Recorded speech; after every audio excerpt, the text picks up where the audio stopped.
Hello students, welcome back to your math classes. कैसे हैं आप सभी बच्चे? आई होप आप सभी बच्चे बहुत अच्छे होंगे। आज हम पढ़ने वाले हैं chapter number 13 which his lines and angles. तो लाइन एंड एंगल में बच्चों जैसे लाइन से हमें रिप्रेजेंट हो गया दिस इज अ लाइन, और एंगल कुछ इस तरीके से। तो यहाँ पर हम different types of lines and angles के बारे में पढ़ने वाले हैं। सबसे पहले बात करते हैं हम एंगल की। An angle is an inclination between two rays with the same initial point, यानी कि आपके पास दो रेज होनी चाहिए जिनका एक ही कॉमन वर्टेक्स होना चाहिए, एक ही कॉमन पॉइंट होना चाहिए। अगर वो कंडीशन को फुलफिल कर रहे हैं तो इसका मतलब ये है कि इस सेक्शन पर जो हमारा एंगल बनेगा, ये जो स्पेस है, ये एंगल बन जाएगा एंगल ए ओ बी। ठीक है।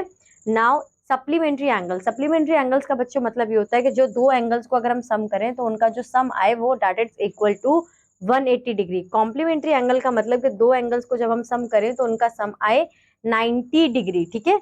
अब यहाँ पर आ जाते हैं हमारे एडजेसेंट एंगल्स। एडजेसेंट एंगल्स में जब हमारे पास एक कॉमन रे होती है और जो उसके आर्म्स होती हैं, यानी कि आप इस तरीके से देखिए एक कॉमन वर्टेक्स से ही हमारी फर्दर जो आर्म्स है वो आ रही है और आर्म्स एडजेसेंट हैं। Two angles with the same vertex win one arm common and the other lying on the opposite side of the common arm are called adjacent angles। यानी कि एक आर्म आपकी कॉमन होनी चाहिए और बाकी जो है वो उसके मतलब अपोजिट होनी चाहिए। अगर ये कंडीशन है तो ये हमारे एडजेसेंट एंगल्स होते हैं। Linear pair of angles. Linear pairs of angles बच्चे जो अपने सप्लीमेंट्री में पढ़ाना कि एक स्ट्रेट लाइन पर आपके एंगल्स फॉर्म होंगे इस तरीके से। ठीक है, वो लीनियर पेयर्स होते हैं और इनका सम जो होता है वो 180 डिग्री के इक्वल होता है। Two important deductions. ठीक है।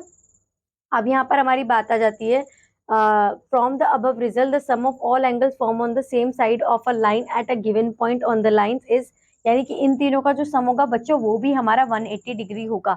ये जो आपको एक्स यहाँ पर बना दिखा यहाँ है, यहाँ पर इसका मतलब होता है वर्टिकल अपोजिट एंगल्स, यानी कि ये एंगल इसके इक्वल होगा और ये एंगल इसके इक्वल होगा। ये एंगल्स होते हैं हमारे वर्टिकल अपोजिट एंगल्स। ठीक है। अब in the given figure, okay यहाँ पे in the given figure A B is a straight line and B O C is 185 degree. Find the measure of A O C. तो आप क्या करोगे, ये 180 है, आप 180 में से 85 को माइनस कर दोगे, आपका आंसर आ जाएगा बच्चे विच इज 95। ठीक है। फिर वर्टिकल अपोजिट एंगल्स मैं आपको ऑलरेडी एक्सप्लेन कर चुकी हूँ। ठीक है। अब यहाँ पर आ जाते हैं। यहाँ पर आपको बताना है find the complementary of the, यानी कि 40 में ऐसा क्या प्लस करूँ कि कॉम्प्लीमेंट्री एंगल मिल जाए।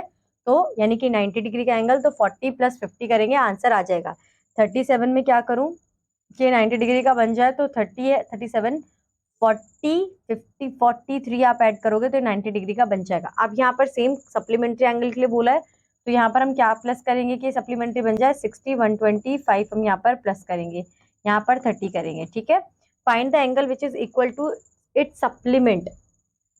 तो ये हो जाएगा 90 डिग्री प्लस 90 डिग्री। ठीक है। In the given figure AOB is a straight line rays OC and OD stands on it if angle AOC is equal to 60 degree, BOD तो आप कुछ नहीं करना, इन तीनों का जो सम होगा वो 180 डिग्री के इक्वल होगा। तो 60 प्लस 85 प्लस एक्स कर दोगे, आपका आंसर आ जाएगा 60, 60, 120, 120 एंड 15, 70, एक minute, 85 and 60।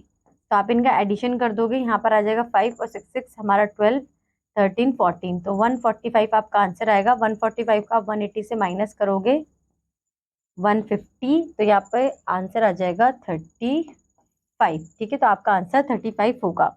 Now in the given figure two straight line PQ and RS intersect at O if angle POS is equal to 110 find the measure of each of the following angle. अगर POS 110 है, POS तो ये 110 है बच्चों, तो ये भी 110 होगा। ठीक है। और ये स्ट्रेट लाइन पर एंगल बना रहा है तो ये 110 है तो ये 70 होगा, और ये 70 है तो फिर ये भी 70 होगा। यहाँ पर हमने लीनियर पेयर एंगल और वर्टिकल अपोजिट एंगल से अपने आंसर फाइंड आउट कर लिए। तो चैप्टर एज सच कुछ डिफिकल्ट नहीं है, बस आपको जो प्रीवियस कॉन्सेप्ट मैंने एक्सप्लेन करे हैं वो आपको अच्छी तरीके से समझने हैं। उसी के साथ ही आपका चैप्टर यहाँ पर खत्म हो जाएगा। आई होप स्टूडेंट्स आपको समझ में आया होगा। अब मैं मिलूंगी आपको आपकी नेक्स्ट क्लास में with the new chapter. Till that bye bye, have a good day.